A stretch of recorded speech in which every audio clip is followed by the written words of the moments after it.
In 2048, with the development of technological capabilities, the crime rate rose sharply. Law enforcement agencies could no longer cope with the new types of crime, so combat androids were called in to assist, becoming partners to detectives. One day, police officers John Kennex and Martin Pelham fall into an ambush during a raid. Pelham is fatally wounded. John tries to carry his partner to cover, but the MX model android assigned to them refuses to help, justifying it by saying he must prioritize saving those who still have a chance of survival. While John struggles to drag Pelham alone, he gets injured and loses his right leg. John remains in a coma for 17 months, and once he regains consciousness, he decides to recover his lost memories, though the doctor overseeing the procedure expresses concern for his health. During the process, John remembers his former girlfriend Anna, which seems rather strange. The next day, John's superior, Captain Sandra Maldonado, insists he return to duty. John agrees, although he hasn't fully adapted to his new prosthetic leg. When he shows up at the precinct, he is assigned an MX android, though John adamantly refuses to work with a robot. However, it is now mandatory. He is informed that one of the criminals who robbed a van earlier today has been apprehended and is being transported to the station. Meanwhile, John and MX 785 arrive at the crime scene. 785 reports that programmable DNA has been stolen from a scientific laboratory's truck. This DNA can be used to grow living tissue, including human organs. 785 annoys John so much that he simply pushes the android out of the car. Later, engineer Rudy Lom suggests that John work with a drone model android, Dorian, who was deactivated for unknown reasons 4 years ago.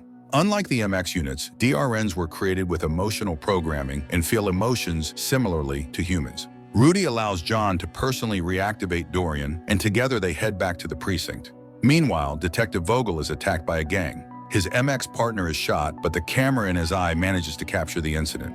John reviews the footage. After an interrogation, a suspect named Trevor reveals an address where the gang is holding Vogel. John and Dorian set off to track him down. Trevor is escorted to a restroom where he removes a transmitting device from his stomach and attaches it to a toilet tank. Arriving at the given address, John and Dorian discover a bomb with a timer. Dorian analyzes the situation and identifies it as a trap. The partners find Vogel locked inside a bulletproof glass cube. John tries to warn the officers escorting Trevor, but they have already walked into an ambush. At that moment, the bomb's timer hits 0, releasing a deadly gas into the cube and killing Vogel. It becomes clear that the entire scheme was carefully pre-planned. A sample of Vogel's skin is sent to Rudy for analysis. Meanwhile, Dorian takes a blood sample from the body and injects it into himself to download information. John instructs the team to investigate Vogel's connections with organizations involved in DNA research. Meanwhile, Dorian discovers that a file from Vogel's case has gone missing. At the same time, Rudy reports that the chemical that killed Vogel destroyed his police-grade biological protection. John visits his doctor again to try to recover more memories from 2 years ago. This time, he clearly sees the face of the person who threw a grenade at him. It was Anna. John proposes using Dorian's unique system to extract the deleted files from Vogel's robot memory. Dorian agrees. They find Vogel's MX unit and uncover a plot by the criminals to retrieve evidence from the precinct. They warn Sandra about the impending attack. Meanwhile, the criminals activate the device Trevor left in the restroom. All electronics, including the MX androids, shut down. The older generation of androids, to which Dorian belongs, proves immune to the device's effects. Spotting the intruders, the police open fire, but most of the criminals manage to escape after spraying police officers with a gas similar to the one that killed Vogel. Dorian captures one of the attackers. However, the criminal grabs Detective Valerie and threatens her with a gas canister.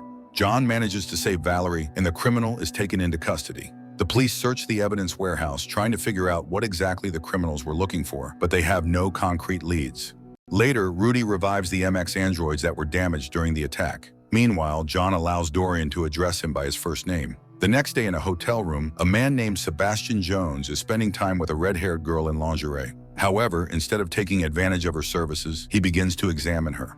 He doesn't know that a man in a suit is watching them through a camera. Jones's behavior catches the observer's attention, and he calls for backup. Soon, 2 young men arrive at the hotel. They spray a substance from aerosol cans onto their faces, which interferes with their images on surveillance cameras. Jones cuts a lock of the girl's hair, and at that moment, the men burst into the room and shoot him in the chest. One of them takes the girl away, while the other activates and throws a metallic sphere into the room, which explodes, spreading a fluorescent blue substance everywhere. John and Dorian arrive at the crime scene and discover that no biological material can be collected because the criminals detonated a DNA bomb, erasing all traces. Zooming in on the girl's bright green eye, Dorian realizes that she is an android.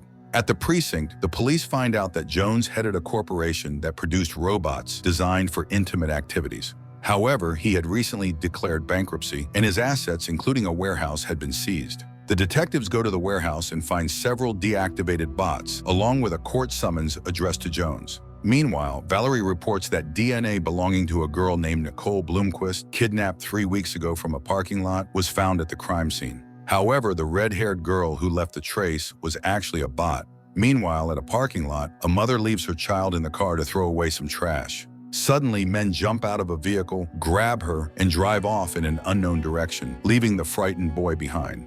Later, the boy is brought to the precinct. John questions him and gives him a toy giraffe. The boy recounts everything he saw and names the color of the kidnapper's car. By checking surveillance footage, the police identify the car's make. Meanwhile, Valerie finds information about Jones's creditor who took over his case. The police head to his dealership. The man, Sho, claims that he and Jones parted ways because Jones wanted to create a new type of androids, which was too expensive. Moreover, their main client had suddenly pulled out, claiming to have found someone better. Sho firmly states that implanting human DNA into an intimate bot is illegal. The police head to a club that caters to former clients of the dealership and begin testing all the bots for human DNA. The men, observers who had earlier appeared in the footage of the parking lot kidnapping, confront the police, insisting that their bots are regularly checked and that no laws have been broken. They claim not to know the red-haired girl, a bot, but Dorian immediately reads their deceit.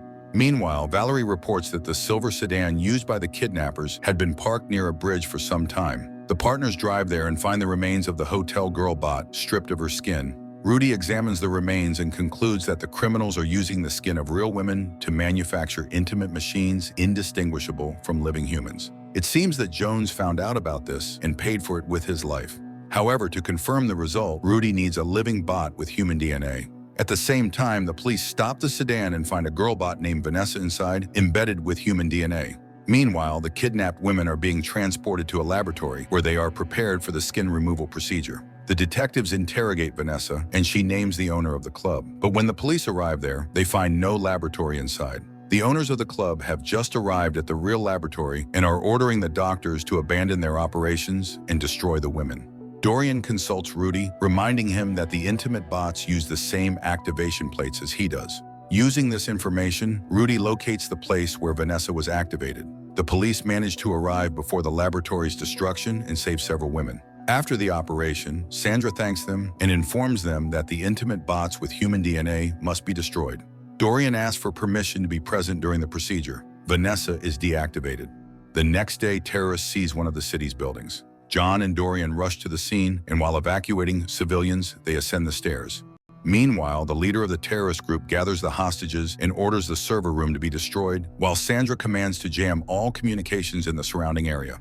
As a result, all incoming calls to the building are automatically rerouted to Dorian's system. Through this, he connects with a young woman hiding in a room with other hostages. She informs him that the bandits have just killed one of the hostages and thrown the body out of a window to show the police they mean business. The gang leader contacts Sandra and demands a nuclear detonator. Experts manage to identify him as Lucas Vincent from the Sacred Army of Rebirth. Meanwhile, Rudy offers to assemble a fake nuclear detonator on their own. John and Dorian engage in a firefight with the terrorists. They stalk each other through the building until the detectives finally kill one of the enemies. It is then that they discover a face projection device that disguises the criminals as known terrorists. However, Dorian's processor, damaged during the fight, begins to malfunction. John has to perform a makeshift repair by patching the hole with chewing gum. At that moment, Rudy brings the completed fake detonator, which is sent to the terrorists via drone. Upon receiving it, Lucas orders his team to move forward. John realizes that the terrorists' true goal was to distract the police while they stole millions of dollars worth of palladium ore from a nearby bank.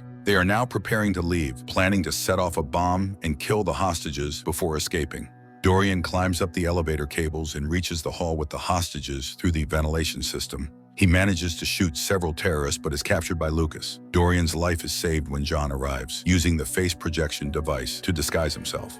John neutralizes the criminals and alerts the police about the real heist. Afterward, the detectives are thanked by the people they rescued. Sometime later, two men arrive at an underground lab where they were scheduled to meet a criminal known as Bishop, who is searching for a cook to manufacture illegal substances. However, both men are killed when Bishop suspects they are undercover cops. The next day, John and Dorian arrive at the crime scene. John had known one of the victims, Cooper, and refuses to believe he would cut a deal with criminals, despite Captain Alexio Barres insisting otherwise. Barres also informs Sandra that Cooper had been investigating the emergence of a new substance called cassin. Cooper's wife shares that the night before his death, her husband had visited a lakeside cabin inherited from his father. John and Dorian head to the lake, but find the cabin doors open and the inside ransacked. Recalling the wife's mention of a non-functioning fireplace, John searches it and finds a device recording transmissions from Cooper's surveillance work. The detectives propose sending Rudy undercover into Bishop's organization as the new cook. Surprisingly, Rudy agrees. Valerie creates a fake dossier for the scientist and uploads it into the network. Meanwhile, John and Dorian track down a small-time dealer and persuade him to arrange a meeting between Bishop and the new cook. Back at the precinct, John's colleagues put Rudy through a grueling examination to ensure he matches his cover story. At the end of the test, Rudy manufactures a batch of cassin, nearly blowing up the lab in the process. Nonetheless, they deem him ready for the operation. After administering a tracking solution, they escort him to the building where Bishop arranged the meeting. However, upon hearing Rudy's hesitant responses, Dorian decides to follow him under the pretense that Rudy forgot his glasses. Rudy claims Dorian is his personal robot and proceeds to manufacture a batch of cassin. Bishop praises Rudy for his craftsmanship, but forces him to drink a solution that disables the tracking device. The police immediately move to raid the building, but Rudy is no longer inside. Valerie finds traces of the solution that disabled their surveillance and suspects that Bishop must have a police insider. By deduction, Sandra concludes that Bishop is in fact Captain Barres. Barres enters the laboratory to meet with Rudy. At that moment, Sandra calls him. While she informs him about the progress of the investigation, the police track his location and head there. Realizing he is suspected, Rudy yanks out a steam pipe, injures his arm, and escapes. Bishop's henchman follows the trail of blood just as the police arrive. A shootout ensues. Dorian finds Rudy, but he is attacked by the dealer's android. The two robots fight, but Dorian wins. Meanwhile, John catches Barres and neutralizes him for corruption and for the murder of his friend. Later, Sandra is summoned to a court session regarding the case of Ethan Avery, accused of murdering Dr. Fuller, with witnesses to the crime. Two girls who were present in the parking lot during the incident are brought in. Maya picks up a scarf belonging to Haley's grandmother and suddenly states that the old woman doesn't want her to touch it. Haley is stunned. Her grandmother had passed away. Maya confesses that she is a psychic and can communicate with the dead. At that moment, Haley is called in to testify while Maya steps into the restroom.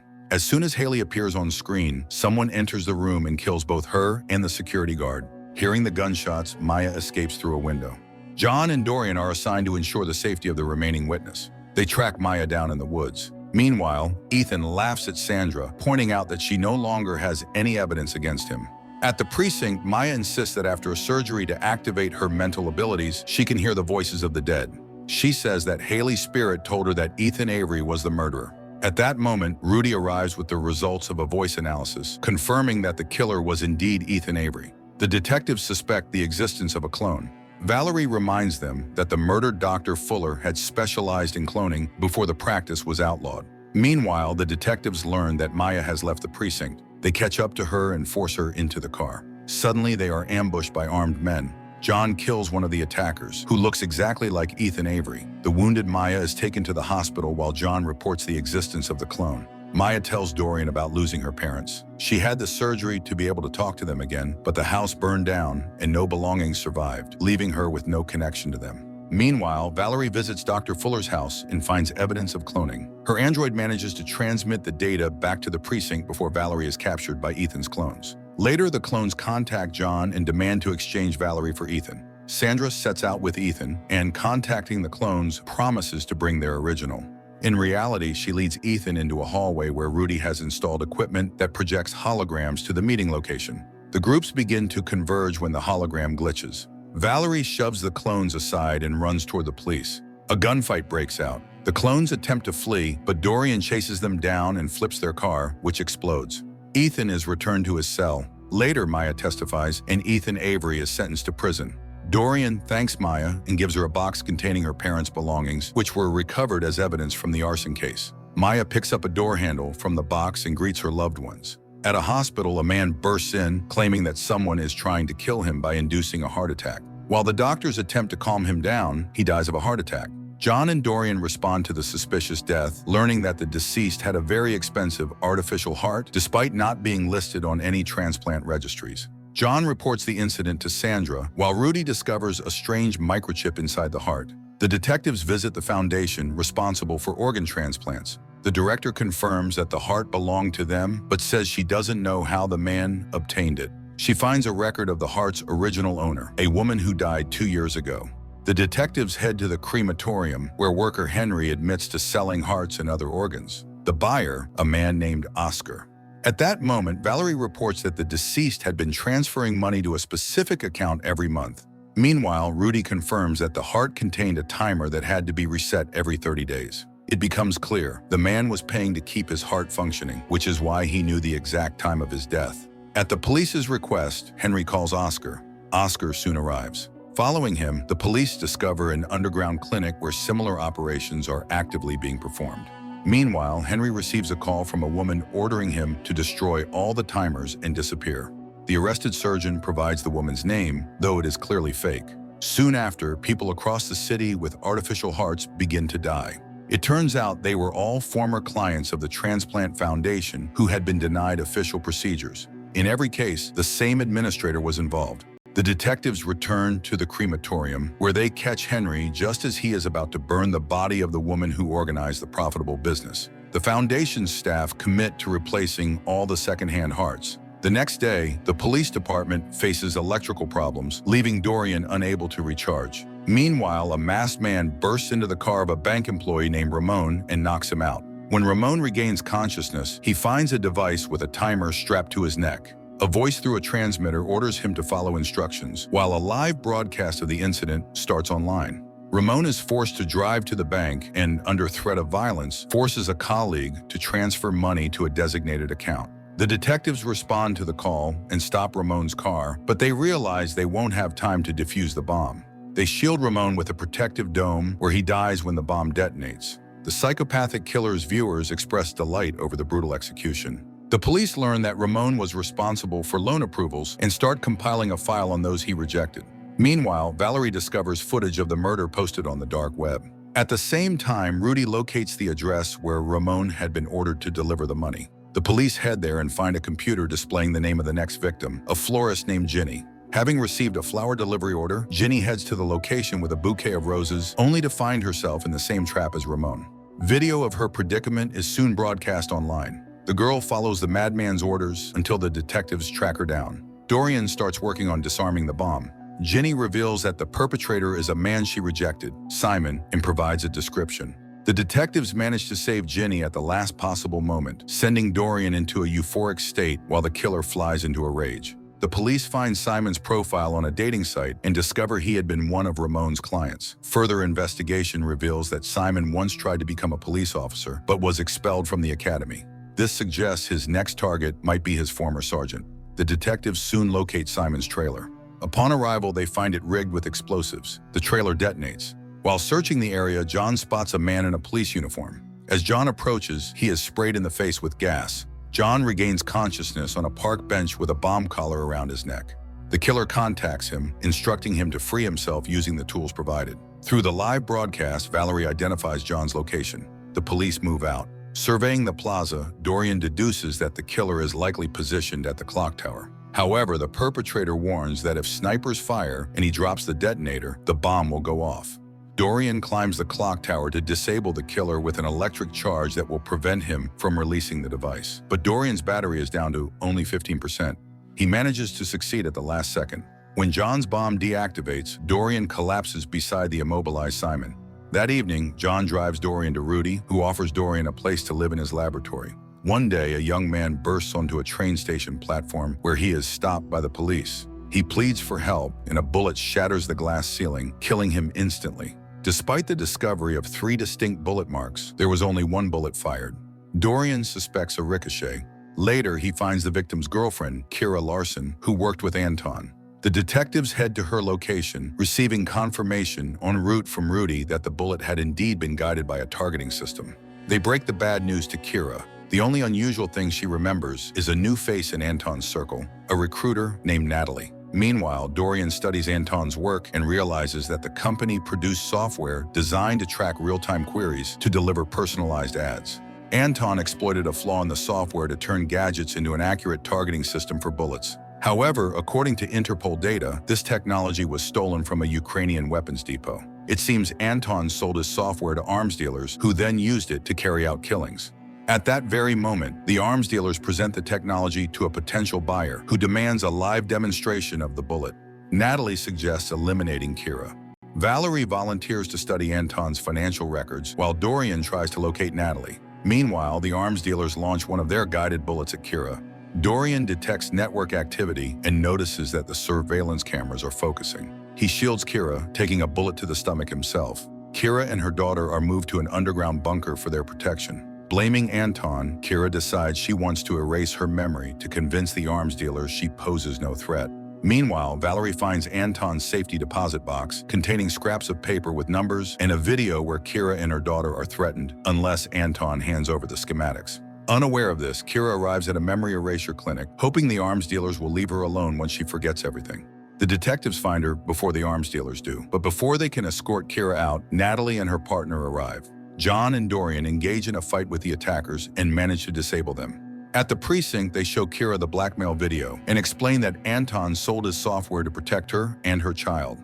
Kira finally understands who her friend really was. The following evening, a robber kills a woman. When police gun him down, they discover he was a modified service bot. His body is taken to the evidence storage. Sometime later, the bot reactivates, locates, and reassembles the female android head, stored separately, and steals weapons. He replaces his own head with the woman's, kills a police officer, and escapes. The next morning, the team reviews surveillance footage, and Sandra recognizes the head of the XRN android that had been stored in evidence. John suggests that this was exactly what the criminals were after. Later, John tells Dorian that shortly after the DRN line of androids was deployed to the police force, they began malfunctioning. Their manufacturer, LumaCorp, went bankrupt. The owner, in an effort to recover losses, created a new machine and showcased it before many influential people.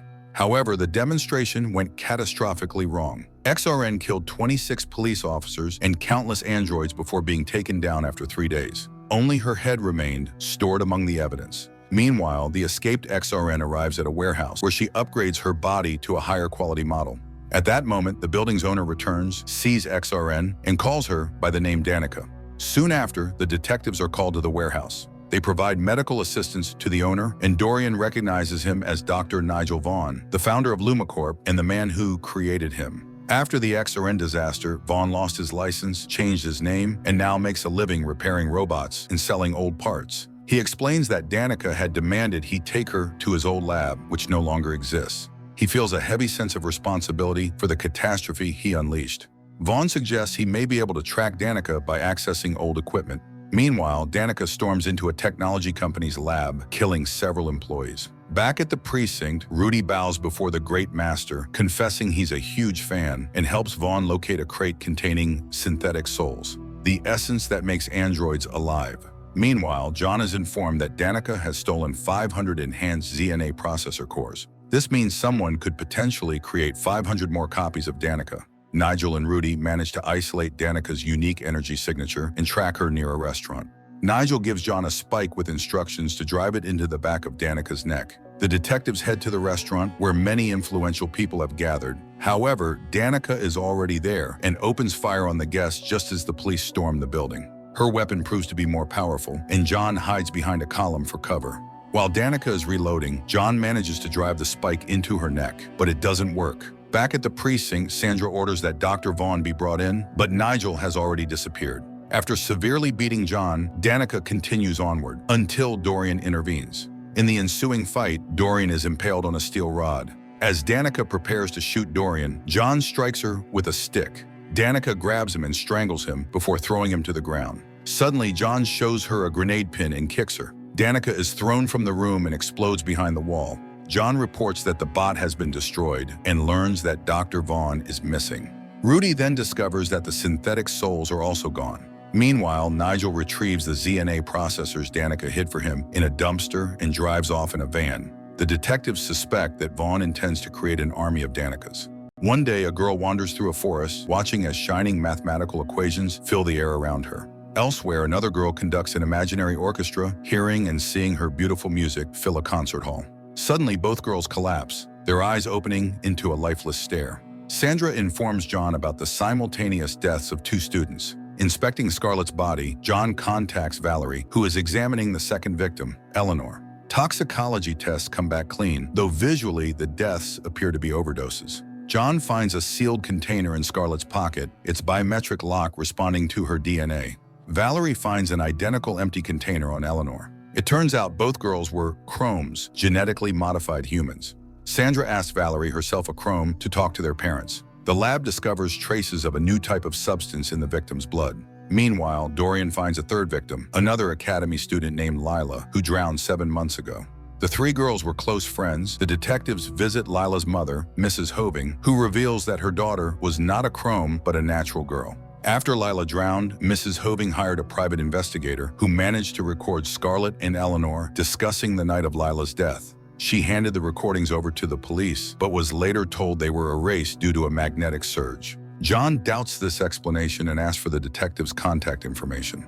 Meanwhile, Valerie speaks with Jessica, a classmate of the deceased girls and the second natural girl in their class. Jessica claims she never heard anything about drugs. Another classmate, Marshall, firmly states that no illegal substances exist at Mendel Academy. Meanwhile, Dorian finds another container in Scarlett's room, protected with biosecurity measures containing a single tablet. Analysis reveals that the drug is brand new. Its molecules are tagged with Scarlett's DNA, meaning it was custom-made for her. Rudy concludes that the tablet was printed on a pharmaceutical-grade chemical printer. Dorian tracks down a Chemulon 6 printer at a house near the academy. The owner is deceased, and his son, Julian, had been expelled from the academy the previous year. The printer's memory contains the DNA profiles of all 3 deceased girls. Julian greets the detectives at the door and explains that his father bought the printer to manufacture his own medications. The boy behaves strangely, and the police realize he has already taken the substance, which he calls Vero. Julian insists someone hacked the printer to kill Scarlett and Eleanor and claims Lila's death was unrelated. He is taken into custody. Meanwhile, Valerie uncovers messages between Scarlett and her father, in which he assures her that he took care of it. Later, the detectives visit Scarlett's father, who confirms that all 3 girls were together the night Lila drowned after taking the substance. Harvey decided to cover it up to protect his daughter's reputation and paid off the private investigator to make the evidence disappear, a betrayal his honest daughter never forgave him for. Meanwhile, Lila's mother had been threatening the girls. Meanwhile, another container with biometric locking is found in Julian's room, containing a flash drive with encrypted images. The detectives suspect that Mrs. Hoving blackmailed Julian into overdosing the 2 girls, prompting him to finally tell them the truth. It turns out Lila's mother had pressured her relentlessly to succeed. Julian loved Lila for who she was and plays her final message, where she admits that after taking Vero, she realized how limited she truly was and that she would never be good enough. Then she walks into the water and vanishes. Later, they play the recording for Mrs. Hoving. She confesses to hiring a hacker to kill Scarlett and Eleanor. When their parents destroyed the evidence and robbed her of justice, she was consumed with rage and wanted them to feel the pain she had endured.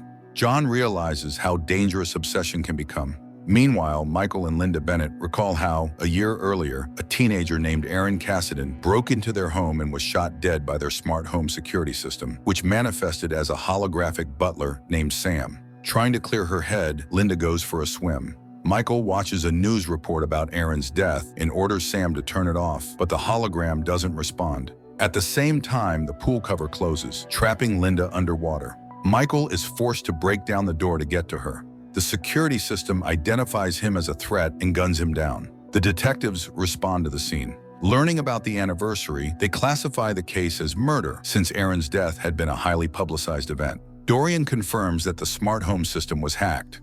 Sam offers to provide the detectives with a security log showing numerous threats received by the Bennetts over the past year. The partners visit Centurion, the company that manufactures smart home security systems. The company's director, Kay, suspects the hacker group Disrupt is responsible, citing the many threats and cyber attacks they faced after Aaron's death. Meanwhile, Valerie interviews Aaron's mother. She believes smart homes should be outlawed, but doesn't know why her son ended up in the Bennett's house. That night, the city's lights go out, and images of Aaron, along with demands for justice, are projected onto buildings. The group Disrupt claims responsibility for the blackout. Centurion is pressured to disable all smart home systems. Investigators suspect the hacker known as Chris Pinks is involved. Rudy, who was once a famous hacker himself, recognizes that Chris Pinks will be attending an exclusive party which the police can infiltrate using Rudy's old alias, Apid.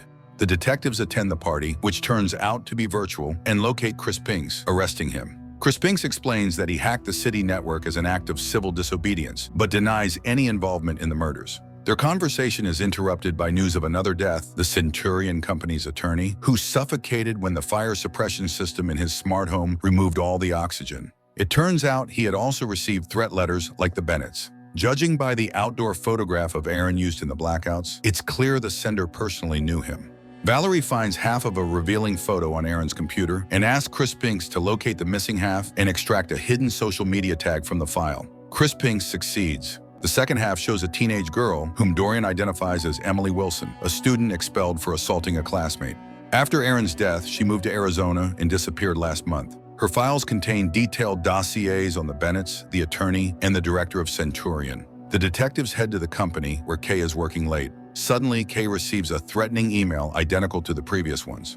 John calls her and tells her to lock down the building and wait for them. However, Emily has already hacked into Centurion's system and is rewriting all the codes. When the police arrive, Emily has full control and uses the Sam android to hunt Kay. Chris Pinks manages to unlock the main door and disable Sam, but Emily then activates all the Sam units in the fire suppression system. The people inside have only 5 minutes before the oxygen is depleted. Dorian locates Emily, but is forced into a fight with one of the Sam androids, while other robots advance on John's position. Chris Pinks projects multiple holograms of John to confuse the attacking androids, giving John time to destroy the Sams and rescue Kay. Meanwhile, Dorian defeats his opponent and confronts Emily. While Chris Pinks shuts down the fire suppression system, Emily confesses that Aaron was on his way to her house and had cut through the Bennett's yard. Aaron's mother learns that her son was helping troubled teens selflessly, saving many lives. One day, a man is playing holographic golf in his apartment when he is attacked by a hooded man with a bandaged face who injects a syringe into his neck. The victim's face distorts momentarily, and the syringe is filled with a mysterious fluid. The next morning, the detectives learn of a possible murder. The victim, Brian Vero, was a genetically enhanced human, incapable of dying from cardiac arrest under normal circumstances. Dorian finds an injection mark and discovers DNA from 7 different people on Vero's body. The team learns that all 7 had died of natural causes, but since they were ordinary humans, their deaths had not raised suspicion. Sandra notes a pattern. All the victims were physically attractive. Meanwhile, the hooded attacker visits an underground doctor, handing over the vial taken from Vero. The doctor connects the vial to a device, administers an injection, and activates the machine. The man's mutilated face convulses in pain. Later, the police discover that Vero was a regular at a Chrome-exclusive club. Valerie visits and meets the club's owner, who agrees to hand over surveillance footage. Meanwhile, Rudy confirms that nanobots had been injected into each of the victims. Nanobots designed for cosmetic surgery. The killer had been using them to steal facial features from people. The detectives visit a plastic surgeon who had once experimented with facial reconstruction using nanobots. He shows them a device, an activator, used to inject nanobots into a donor. Once the nanobots collect the required genetic material, they are extracted and re-injected into a recipient. However, the experiment was shut down after donors began dying from arrhythmias. In the illegal clinic, however, the experiment succeeds, and the killer, identified as Eric, demands the doctor continue repairing his face, damaged during the initial trials. The doctor is forced to inject Eric with adrenaline to strengthen him. This time, Eric is rewarded with emerald green eyes stolen from a female shop assistant. After her body is discovered, it becomes clear that Eric has accelerated his process. The detectives head to Chinatown, where John questions a large woman about a man named Di Carlo. When she denies knowing him, John knocks her over. Suddenly, her back splits open, revealing a small man, the real DiCarlo, hidden inside an exosuit. Angry about the damage to his beloved exosuit, DiCarlo nonetheless provides information about the underground plastic surgeon. When the police storm the surgeon's office, the doctor injects himself with adrenaline. He viciously attacks John but collapses and dies from cardiac arrest. John finds Eric's reconstructed face in the doctor's computer. Dorian identifies 10 specific traits Eric is seeking and calculates his next target. However, when the detectives storm the potential victim's house, Eric spots them from outside and aborts the attempt. The team tries to figure out how Eric selects his victims. They realize all the targets live in the same district and recently updated their 3D driver's license photos. Reviewing DMV employee records, Valerie identifies Eric Latham, who took a disability leave when the experiments began. Meanwhile, Eric watches a woman in a neighboring building through his window. He sends her an online message, promising that he will soon come meet her in person. The man leaves his house, so when the detectives arrive, they find only the computer correspondence. Through it, they identify the woman for whom Eric had been perfecting his face. Eric arrives at the woman's home and discovers that she is blind. She tells him she doesn't care what he looks like. She's simply happy that they found each other. Eric kisses her and cries. Their conversation is interrupted by the police.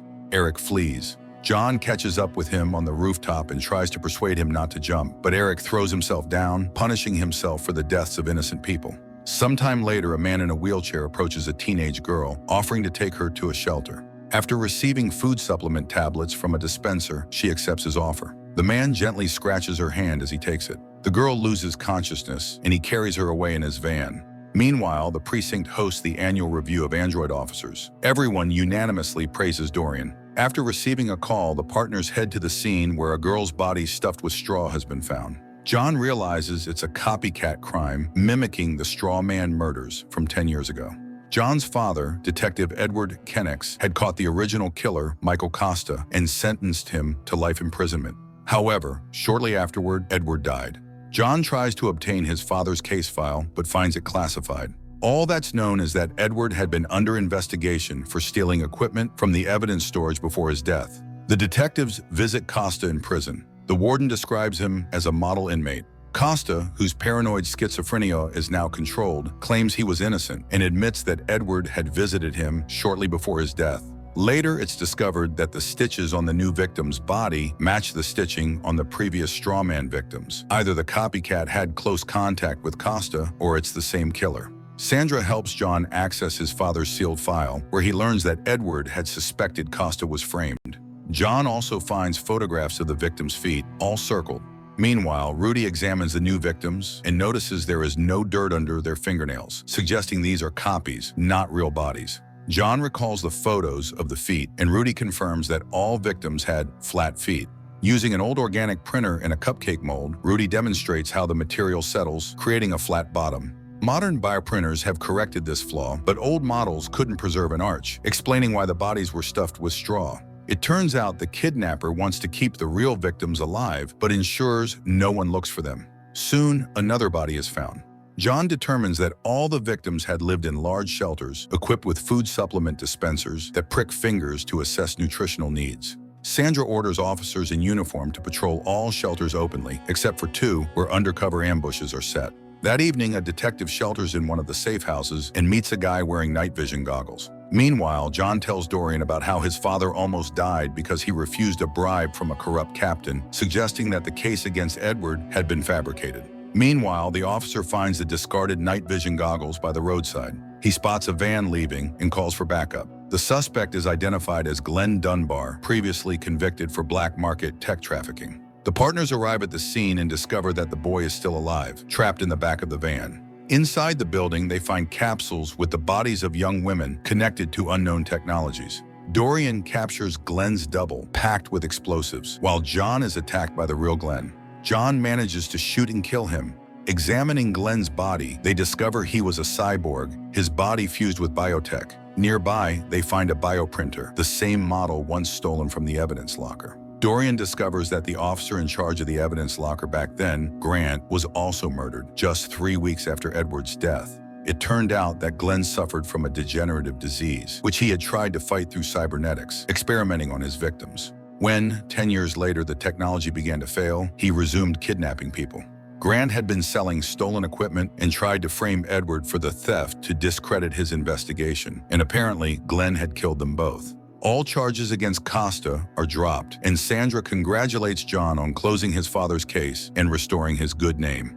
Meanwhile, Dorian is informed that his operational term has been extended thanks to glowing reviews, especially from his partner. The emotional android finds John at a bar and gifts him a brand new synthetic leg, a model not yet available on the market. John is deeply moved by the gesture, but just then the dispatcher calls in a new case and the partners head out on their next assignment.